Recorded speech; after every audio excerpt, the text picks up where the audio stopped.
ইস্তেঞ্জার সময় আট কাজ করা নিষেধ।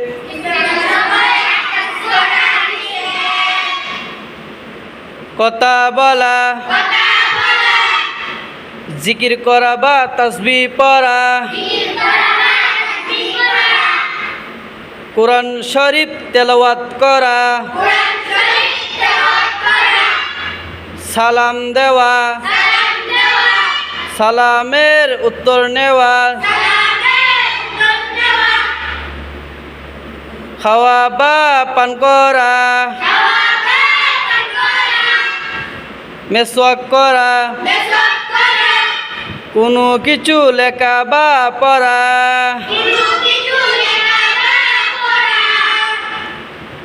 এই 8 কাজ করা ইস্তেঞ্জার সময় মনে থাকবে তো সবার?